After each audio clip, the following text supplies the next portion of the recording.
Welcome to NS TV. ముందుగా బులెటిన్లో headlines. Pullampeta మండలం కృష్ణంపల్లికి చెందిన తోట వెంకటలక్ష్మమ్మ, తోట సుబ్బయ్య రాజంపేటలోని మండల పరిషత్ కార్యాలయం ఆవరణలో పాత్రికేయులను ఆశ్రయించి తమ సమస్యను వెల్లడించారు. వారు మాట్లాడుతూ తమ అన్న కుమారుడు తోట పెద్దమని తమపై దాడి చేసి గాయపరిచాడని, అతనిపై వెంటనే చర్యలు తీసుకోవాలని, తమకు న్యాయం చేయాలని పోలీస్ ఉన్నతాధికారులకు విజ్ఞప్తి చేశారు. అన్నదమ్ములు ఆస్తులు పంచుకున్నాక తనకు వచ్చిన వాటా భూమి చాలక మా భూమిని కూడా ఆక్రమించుకునేందుకు మనీ ప్రయత్నిస్తున్నాడని, మాకు న్యాయం జరగకపోతే ధర్మ పోరాట దీక్షకు కూర్చుంటామని హెచ్చరించారు. ఈ కార్యక్రమంలో వీరి మనవడు దినేష్ పాల్గొన్నాడు. నేను బతికినా ఒకటే చచ్చిపోయినా ఒకటే కదా.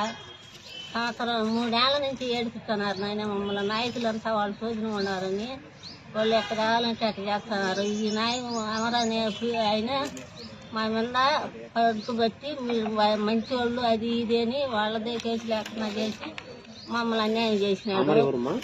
పోలీసు ఆయన పొలంపేటలో అమరనే ఆయన అన్న కాపుచ్చుకుంటారంటే అన్న ఎవరని, ఆయనకి అన్న ఎవరున్నారని పోలీసు వాళ్ళకి అందరూ ఒకటే కదా. మేమైనా ఒకటే, వాళ్ళైనా ఒకటే. అంత పని చేసినాడు. నేనే ఎన్ని మాటలు అన్న చేసి పెట్టే తిన్నోడు నన్ను అంత ద్రోహం చేసి మాది కేసు లేకుండా చేసినాడు. మేమే మటర్ కేసు చేసినామని చెప్పినాడు. ఆ వాడే చెప్పినాడు, అమరే కానిస్టేబుల్. అంత అన్యాయంగా మాట్లాడి వాళ్ళ శోధన పోయి అన్న కాపుచ్చుకుంటాడంటే అన్న ఎవరని, నాయకులంతా వాడు శోధన ఉన్నారని ఏ పార్టీకి వచ్చి ఆ పార్టీకి పోతారు వాళ్ళు. మేము అట్లా పాము చచ్చిపోయినా కానీ చచ్చిపోయినా చచ్చిపోదు కానీ ఆ భూమి లేకుండా. అన్న పేరు తెలియదేం తెలియదులే, పేరు ఎందుకులే, పేరు తెలియకన్నాయో నాకు. ఆ పక్క పల్లెలు అన్నీ తెలుసు, పెట్టకూడదులే పేరు. ఊళ్ళో ఒకడున్నాడు వాడికి సపోర్టు. వాళ్ళు అక్కలు చెల్లెళ్ళు అన్నల తమ్ముళ్ళు అంతా వాళ్ళు ఎవరైనా ఏమిరా మమ్మల్ని ఏమి అడగరా అంటే మాకు వాళ్ళు ఒకటే మీరు ఒకటే అంటారు. వాళ్ళ అల్లుళ్ళు వాళ్ళ కూతుళ్ళే కదా వాళ్ళు. మాకెవరు లేరు. మా పిల్లోడు కొడుల్లో ఉంటాడు. మేమిద్దరం ఇంటికాడ ఉంటే ఏమన్నా అడిగితే రోజు కొట్టనే పరిగెత్తారు మా ఇంటికి. నీళ్లు పార్ట్నర్గా ఉండాలి ఇంట్లో మాట్లాడి అట్లా చేస్తున్నారు. ఓ పెద్దమని తోట సబ్బయ్య కొడుకు నడిపో 3వ వాడు. ఎప్పుడు దాడి చేసినాడు? జనవరి 28వ తేదీ నేడు సంవత్సరం. మిమ్మల్ని కొట్టాడు? నన్ను కొట్టాడు. ఆయన కొట్టా అంటే నేను పరిగెత్తుకుంటా వచ్చే రైకి ఇట్లా చించి ఎడగుద్ది ఇట్లా ఎరగదోసినాను. తోసినానంటే నువ్వు దోచిరే కదా నేను పడింది, నా ఏళ్ళు పోయింది. నా ఎత్తుగా నేను ఎందుకు పడతాను? ఆ పని చేస్తున్నారు నాయన వాళ్ళు. వాళ్ళ అమ్మ కానీ వాళ్ళ ఆయన కానీ. ఈయన అడిగితే కూడా వాళ్ళ అమ్మని అడిగితే ఏమి నన్ను నాకేం భాగం పట్టించినామంటే పలకన్నా పోయినాడు ఆయన. అట్లా చేస్తున్నారు మమ్మల్ని. కేసు పెట్టలేదా మీరు పోలీస్ స్టేషన్ లో? కేసు పెడితే తీసుకున్నాడు వాడా. ఎవరు వాడేమరా ఎస్ఐకి చెప్పి వాళ్ళు లోపల మాట్లాడుకొని తీసేయలే. అప్పుడు ఆయన ఉన్నాడని, జగన్ ఉన్నాడని. ఏం జగన్ వద్దన్నాడా వీళ్ళు?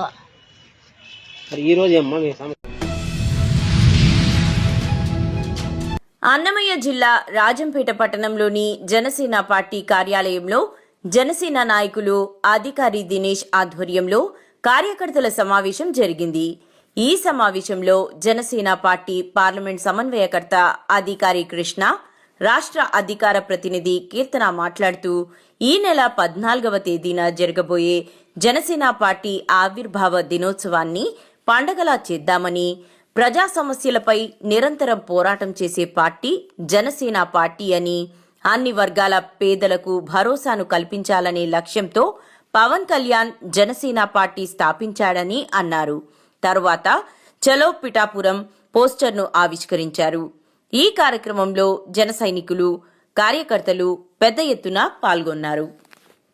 అందుకోసం మన జనసేనకు ఫస్ట్ ఆయపట్టు జనసేన మహిళలు అంటే జన సైనికులు, వీర మహిళలు. అందుకోసం ఈ 5,800 సభ్యత్వాలు చేసేదానికి కొంతమంది అహర్నిశలు రాత్రి బావులు వాళ్ళు టార్గెట్ గా పెట్టుకొని ఆ పేర్లు చెప్పాలంటే పాపం 20 మంది టీం పనిచేసింది. ఆ టీం వాళ్ళకు నేను ఫస్ట్ వాళ్ళని సర్కారు ఎందుకంటే నా గొప్పతనం కాదని, నా దగ్గర ఉన్న నా టీం చేస్తాను. వాళ్ళ గొప్పతనం నా గొప్పతనం కాదు, నేను డబ్బు పెట్టా అంతే. నా కోసం వచ్చిన మన రాయలసీమ ప్రాంతంలో జనసేన జెండా మొయ్యాలంటే గతంలో చాలా భయపడే వాళ్ళం. ఈ రోజు ఇంత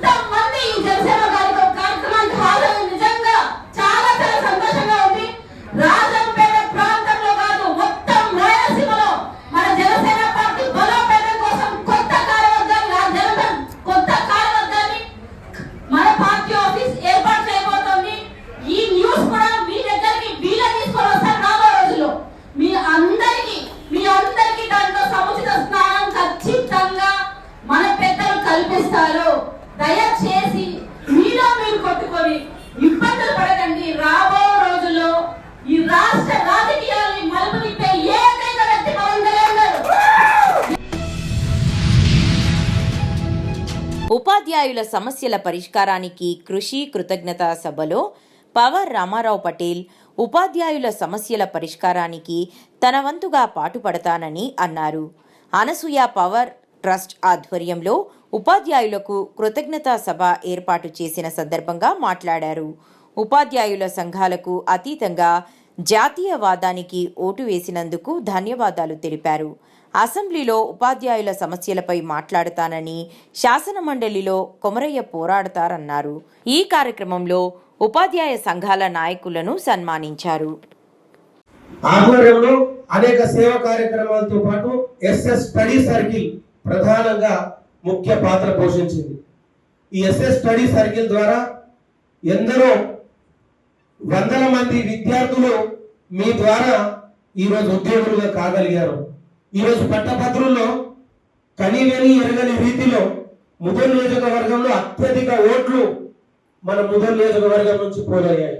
అది కూడా మొదటి ప్రాధాన్యత ఓట్లను. ఎక్కడికి వెళ్ళినా ఏ బోట్ దగ్గర అడిగినా కూడా మొత్తం భాజపా చేతికే వెళ్ళడం జరిగింది.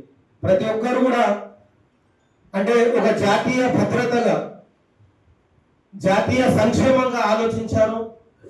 ఆ విధంగా మరి మన యొక్క ముదల్ ఎమ్మెల్యే గారు ఇక్కడ బీజేపీ కాన్స్టిట్యుయెన్సీ ఉండడం వల్ల కూడా మనకు చాలా ప్లస్ పాయింట్ అయింది. మరి అంతేకాకుండా రామారావు పటేల్ గారు తీసుకున్నటువంటి యాక్షన్ ప్లాన్ చాలా చాలా అంటే చాలా ఒక పక్క ప్రణాళికగా మరి గ్రాడ్యుయేట్ ఎమ్మెల్సీల కొరకు బీజేపీ కార్యకర్తలు ప్రతి ఇంటింటికి వెళ్ళి ప్రచారం చేసినటువంటి సందర్భం. ఈరోజు మనము చూసినట్లయితే ఎక్కడైనా కూడా ఏదైనా ఎమ్మెల్సీ ఎలక్షన్లు ఉన్నాయంటే అవి ప్రభుత్వం ఉన్నటువంటి రూలింగ్ ప్రభుత్వానికి ఎక్కువగా పోతూ ఉంటుంది.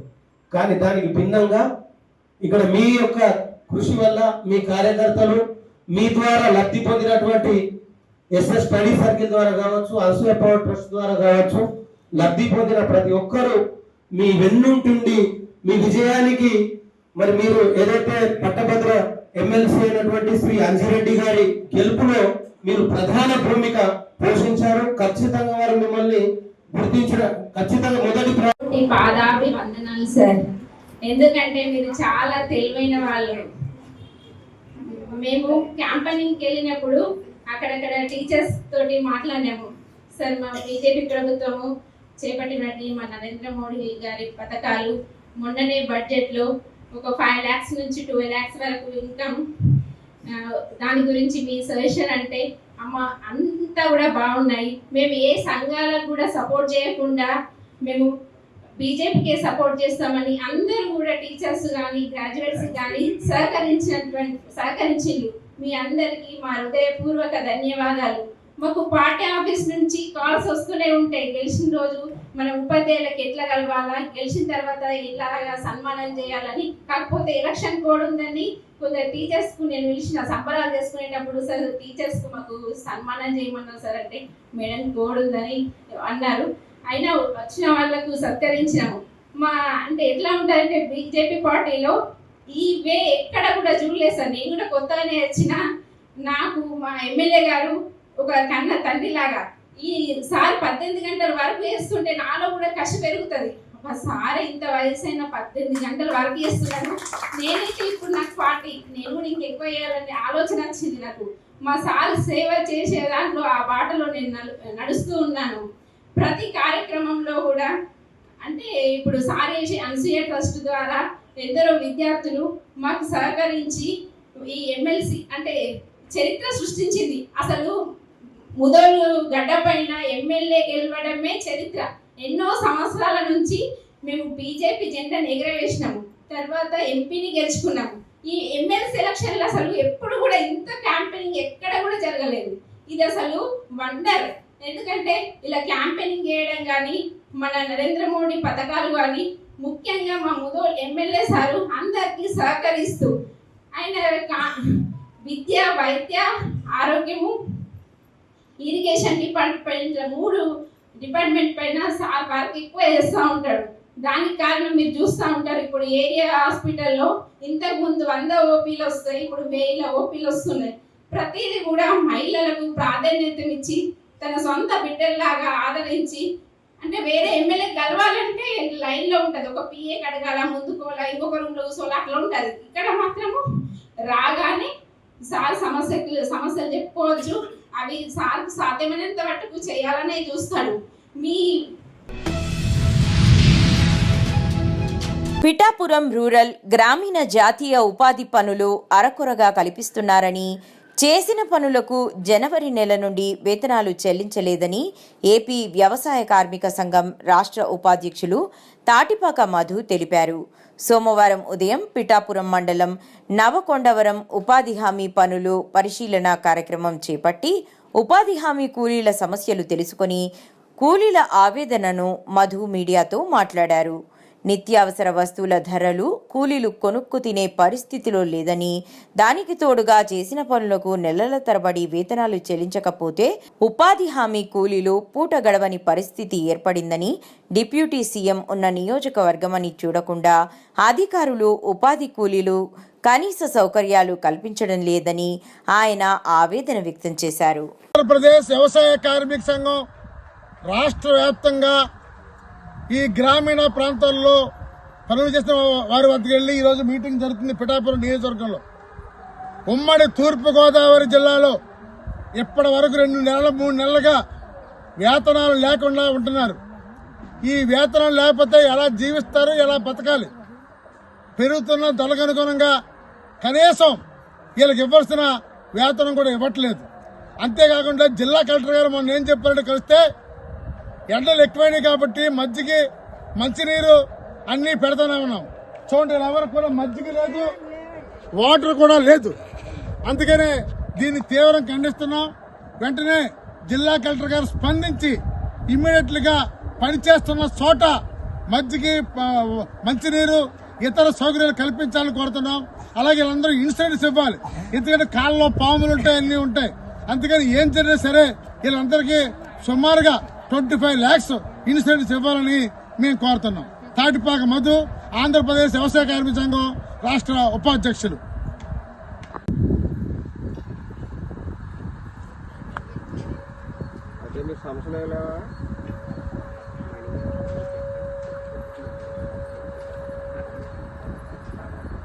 సమస్యలే కదా, పని చేసిన డబ్బులు పని లేదు కదా.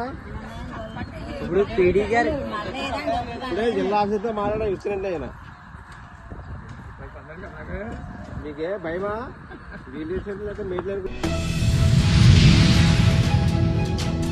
ఎస్సీ రిజర్వేషన్లో వర్గీకరణ పూర్తయ్యే వరకు అన్ని రకాల ఉద్యోగ ఫలితాలను నిలిపివేయాలని పద్మశ్రీ మహాజన నేత మందకృష్ణ మాదిగ గారి ఆదేశాల మేరకు ఈరోజు రేంజల్ మండల కేంద్రంలో ఎంఆర్పీఎస్ మరియు అనుబంధ సంఘాల ఆధ్వర్యంలో రిలే నిరాహార దీక్షలు కిన్నెర మోహన్ మండల ఎంఆర్పీఎస్ అధ్యక్షులు ఆధ్వర్యంలో చేపట్టడం జరిగింది.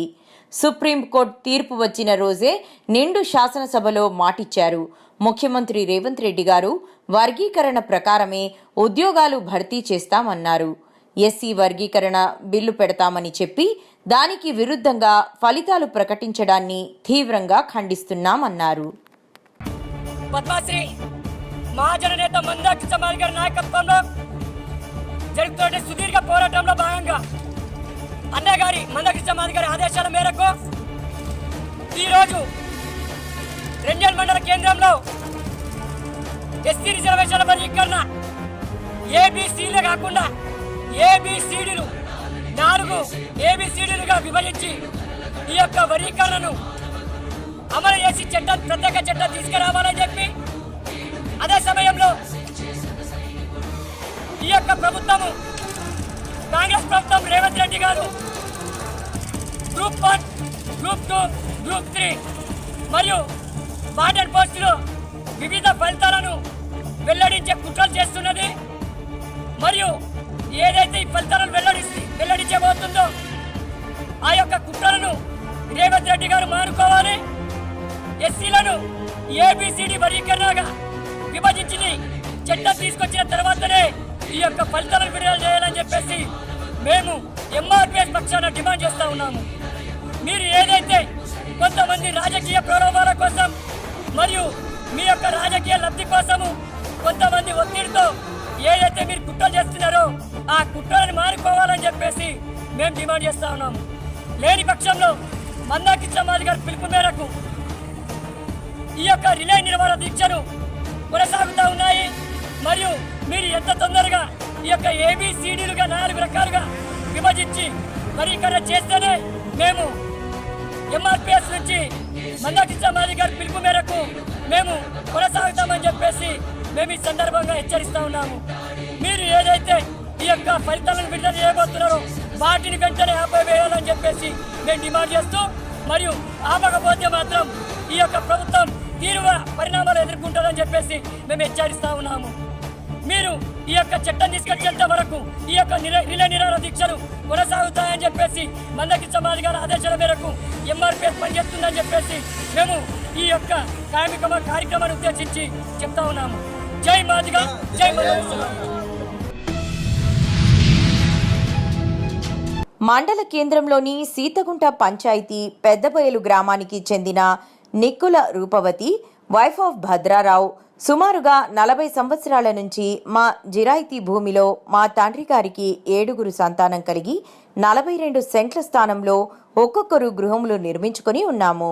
మా గృహము ఎదురుగానున్న ప్రభుత్వ స్థలంలో సుమారుగా 30 సంవత్సరాల క్రితం నుంచి నడకదారిలో నడిచేవారని, ఈ ఖాళీ స్థలంలో వీధుల వారు ట్రాక్టర్, లారీలు, జీపులు సహాయంతో తమ సంబంధిత వస్తువులు తీసుకొచ్చేవారని ఆమె చెప్పారు. నమస్తేనండి, నా పేరు రూప. మాది పెదబయలు గ్రామం, పెదబయలు మండలం, ASR జిల్లా. మా నాన్నగారు అయినటువంటి నిక్కుల రంగయ్య గారికి 7 మేము సంతానం. 7కి నాన్నగారు ఇల్లు కట్టుకునడానికి అన్నదమ్ములతో పాటు అక్కచెల్లెలు కూడా స్థలాలే ఇచ్చారండి. అయితే నేను ఇల్లు కట్టుకున్నాను. ఇప్పటికీ 16 సంవత్సరాలు అవుతుంది నేను ఇల్లు కట్టుకొని.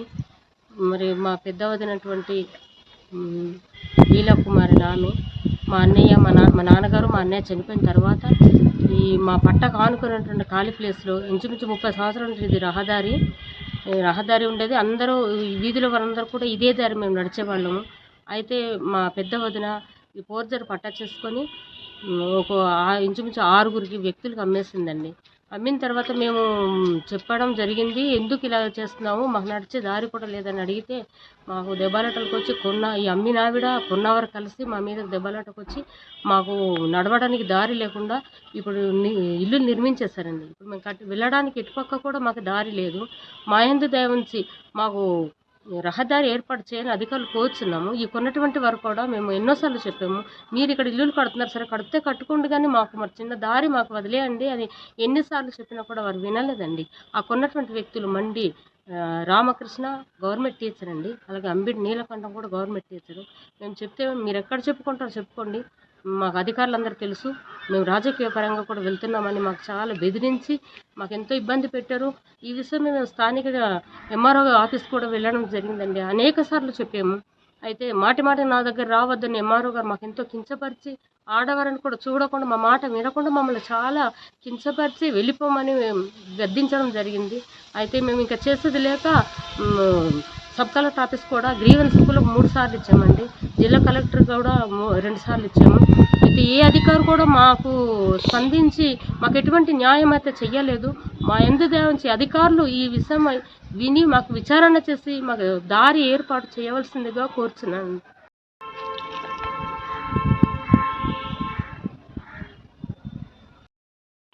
నమస్తే అండి, నా పేరు బిషు. 40 సంవత్సరాల నుండి ఇలాగా నేను ఇక్కడ ఉన్నాను. ఇక్కడ రహదారి మాకు లేకుండా ఇక్కడ ఇల్లు అన్ని మొత్తం కట్టేస్తున్నారు. ఏదైనా జ్వరం జబ్బులు వచ్చినా ఇబ్బంది అయిపోతుంది. ఇది చుట్టూ అంతా అని మొత్తం అది అమ్మ ఫస్ట్ చెప్పింది వాస్తవమే. ప్రభుత్వాన్ని కోరుతున్నాము. ఈ దారి ముందు ఎలాగుంది, ఒక ఆటో వెళ్ళింది.